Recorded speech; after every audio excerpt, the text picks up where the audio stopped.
Hello and how are you doing? My name's Maurice King. This is Mo Reads Anything.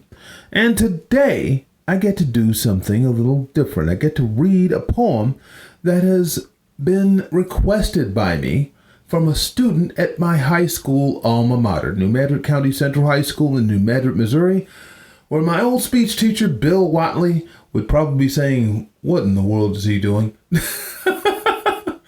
But I'm glad to be doing this. Brianna, thank you so much for suggesting this. You said that you loved Robert Frost. I do too. And you suggested that I do probably his most famous poem. Also, probably his most misunderstood poem, The Road Not Taken. To try and describe Robert Frost's life in just a few words and in a few minutes is going to be daunting, but I'm going to try it anyway. Robert Frost was born in 1874 in San Francisco, but died in 1963 in his beloved Boston. Robert Frost has won 4 Pulitzer Prizes. He's the only person to have won 4 Pulitzer Prizes for poetry, and only Eugene O'Neill, the playwright, and writer Robert Sherwood are the only other 2 people to have won 4 Pulitzer Prizes. He was nominated 31 times for the Nobel Prize in Literature, but never won. He was named Poet Laureate of the state of Vermont. He got to speak at fellow Bostonian John F. Kennedy's inauguration, was awarded a gold medal from Congress, and although he attended both Harvard and Dartmouth and had to leave for different reasons, he was awarded over 40 honorary degrees, including 2 from Dartmouth. I'd say he filled his dash very well. The Road Not Taken came from his early period. Between 1912 and 1915, Robert Frost had moved briefly to England. His first 2 volumes of poetry, A Boy's Will and North of Boston, were both published in England before they were published in the United States. While he was there, he acquainted himself with some of England's literary elite, including Edward Thomas. Edward Thomas would become a great friend to Robert Frost, and Frost and Thomas used to take long walks just discussing life and philosophy and poetry and anything else they could probably talk about. But one of the things that Frost used to needle Edward Thomas on was his indecision, especially when it came to a fork in the road. Which way were we going to go? Well, 1915, Robert Frost moved back to the United States, and war was brewing in Europe, and Edward Thomas found himself trying to debate whether or not he should join the army. Now, Edward Thomas didn't necessarily need to join the army. He was 37 years old, had a wife and family, and a successful career as a writer. So he really had no need to join the army at that time, but he was trying to debate whether or not his friends would look at him a little weird. Robert Frost remembered his friend when he got back to the United States and wrote The Road Not Taken and sent him an unpublished copy.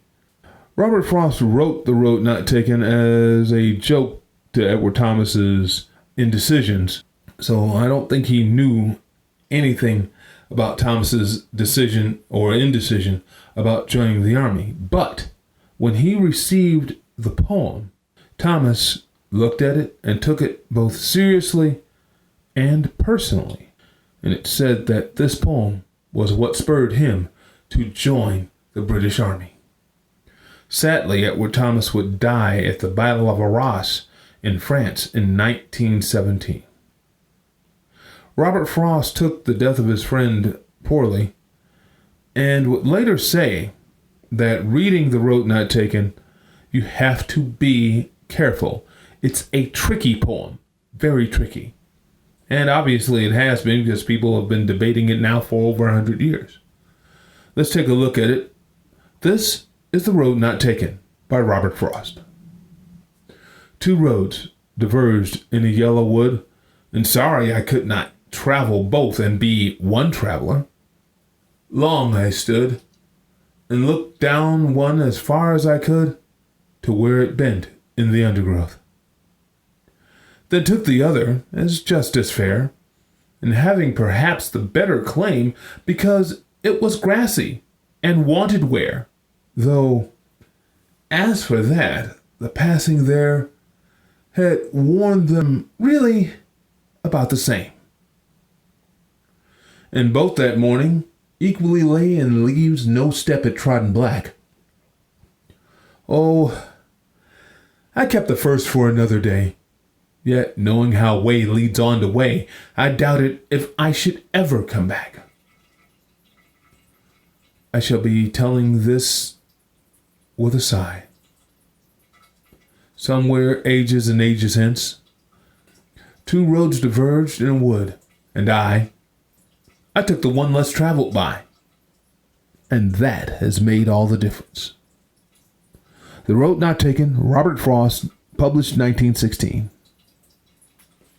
Now, most people know the last three lines of that poem. Two roads diverged in a wood, and I took the one less traveled by, and that has made all the difference. It's been used in advertising for a little bit of everything. Basically saying, go your own way. Go forge your own path. Not what Robert Frost was trying to do, I don't think.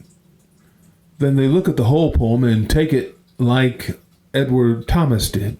And they figure, okay, I need to make a decision. And while you just might have to make a decision, it would probably be a good idea to read the poem again. Upon looking at this and looking at how people analyze this poem, the poem is really not about anything else but the duality of choice. He's describing the choice, the noun choice, not a choice. You take one, something else gets left off. You don't know if you're going to be able to come back and re-enjoy that. Not only that, you can't travel both. He says so in the poem. The physics don't work.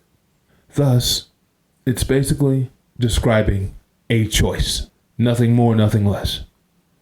As far as the road less traveled by, he didn't know which road was the less traveled by.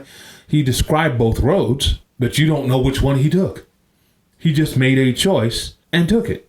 It didn't make a difference which one it was. It was the description of the choice that actually makes the poem work.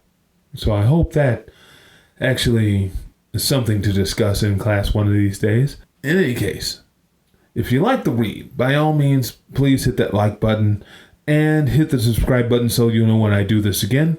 Hopefully soon and very, but I'm glad to have done this one. Go Eagles! My name is Maurice King. This has been Mo Reads Anything. Thank you so much for listening.